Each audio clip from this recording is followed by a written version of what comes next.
అందరికీ నమస్కారం. Welcome back to live for living nature. నా పేరు సంధ్య. మీకు ఇక్కడ పక్కన పొలంలో ఎల్లో పంట కనిపిస్తుందా? అంతా ఎటు చూసినా ఎల్లో కలర్లో ఎంత అందంగా ఉంటుందో. ఇది ర్యాప్ సాయిల్ పంట. చూడడానికి కనువిందుగా ఉంటుంది. అండ్ చూడటానికే కాదు, దాని దగ్గర వెళ్ళామంటే ఎంత ప్లెజెంట్ స్మెల్ ఉంటుందో అంత బాగుంటుంది. ఇది జర్మనీలో స్ప్రింగ్ టైంలో మనం చూడొచ్చు. చిన్నగా మనం మే నెలలోకి అడుగు పెట్టాము. వెదర్ చిన్నగా పైనకి టెంపరేచర్స్ పెరుగుతూ ఉంది. సో ఇంకొక 2 వీక్స్లో ఐస్ హైలిగన్ ట్యాక్ కూడా వచ్చేస్తుంది. కాబట్టి ఇంకా అన్ని మొక్కలు మనం బయట పెట్టుకోవచ్చు ఇంకా 2 వీక్స్లో.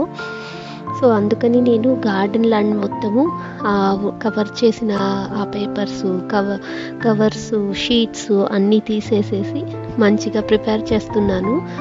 పై వీక్లో దున్నాలి అని అనుకుంటున్నాం. చూడాలి. నాకు ఫస్ట్ మేతికూర హార్వెస్ట్ అయితే దొరికింది. చాలా రోజులు గ్యాప్ ఇచ్చాక మనం పెంచుకున్న ఆకుకూరని తింటే ఎంత హ్యాపీనెస్ ఉంటుందంటే మాటల్లో చెప్పలేను. చాలా అంటే చాలా బాగుండింది. కూర చేసుకొని తిన్నాము. అండ్ ఇది అయితే సీడ్స్ వేసాను నేను. ఇప్పుడు ఆల్రెడీ మార్నింగ్ టెంపరేచర్స్ 20-25 డిగ్రీస్ వరకు వెళ్తుంది. నైట్ టైం టెంపరేచర్స్ ఇంకా మనకి స్టేబుల్ అవ్వలేదు. కానీ మనం పైన కవర్ చేసి పెడితే ఈ ఫ్రోస్ట్ క్లాత్ కానీ ఎనీ గ్రీన్ కలర్ కవర్ కానీ కప్పి పెట్టామంటే కనుక దానికి ప్రొటెక్షన్ ఉంటుంది. సో దట్ మనము ఆకుకూరలు హార్వెస్ట్ చేసుకోవచ్చు. నేను ఇది వరకు వీడియోలో చెప్పాను కదా, బ్రింజాల్ ప్లాంట్స్ ఇండివిజువల్ చేశాను, చాలా మంచిగా గ్రోత్ ఉంది ఇప్పుడు అని. ఇవే నేను ఆ సాప్లింగ్సే నేను మీకు చూపిస్తున్నాను. మంచి గ్రోత్ అయితే కనిపిస్తుంది. చిన్నగా ఫ్లవర్స్ కూడా కనిపిస్తున్నాయి అక్కడక్కడ. సో నాటగానే అవి అడ్జస్ట్ అయ్యి తొందరగా మనకి హార్వెస్ట్ దొరుకుతుంది అని ఎక్స్పెక్ట్ చేస్తున్నాను. చూడాలి ఎలా జరుగుతుంది. నాకు కొత్తిమీర కూడా హార్వెస్ట్కి వచ్చింది. ఇది సీడ్స్ నేను ఎండ్ ఆఫ్ ద సీజన్లో సో చేశాను. అది కొంచెం ఒక 2 to 4 లీవ్స్ స్టార్ట్ అయింది. తర్వాత గ్రోత్ ఆగిపోయింది. వింటర్ వచ్చేసింది.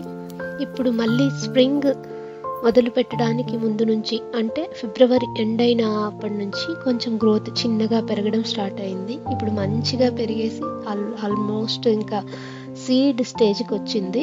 సో నేను కొంచెం పక్క నుంచి హార్వెస్ట్ చేసుకొని సీడ్స్ కోసం వదిలేస్తున్నాను మధ్యలో ఉన్న స్టెమ్. అట్లనే మింట్ కూడా హార్వెస్ట్కి వచ్చింది. మింట్ కూడా హార్వెస్ట్ చేసుకున్నాను. ఇవి గార్లిక్ బల్బ్స్. నేను ఈ గార్లిక్ వచ్చి ఇండియా నుంచి తీసుకొచ్చుకున్నాను.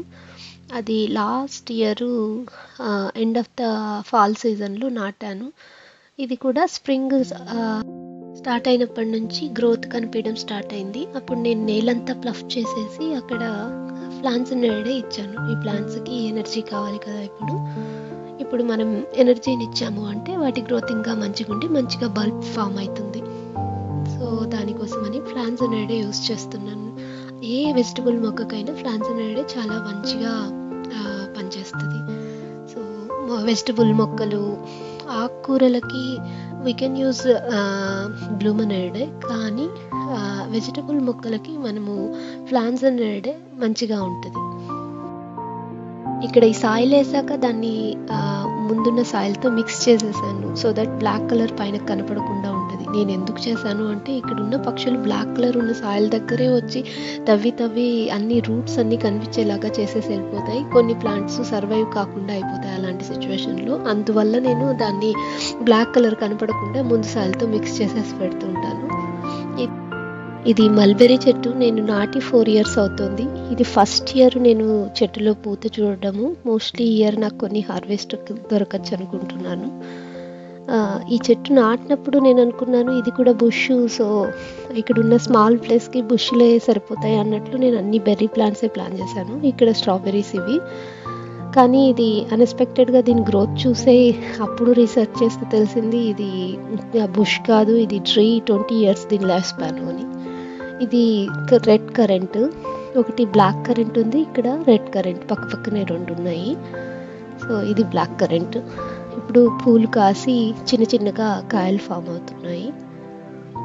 చూసేకి బెల్ షేప్లో ఉన్నాయి. చాలా చూసేకి డిఫరెంట్గా ఉంటాయి ఫ్లవర్స్.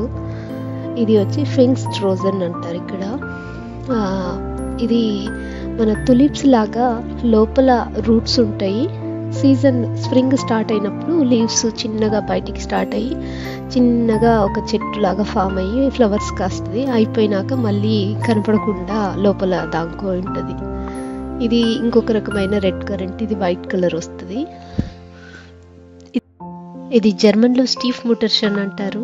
ఇది ఫ్లవర్ అయిపోయాక సీడ్ ఫామ్ అయ్యి ఆ సీడ్స్ అన్ని పక్కల స్ప్రెడ్ చేస్తుంది. అదే మళ్ళీ ఎప్పుడో స్ప్రింగ్ వచ్చినప్పుడు అదే స్ప్రౌట్ వచ్చి వస్తుంది. ఇది రోజ్ ప్లాంట్.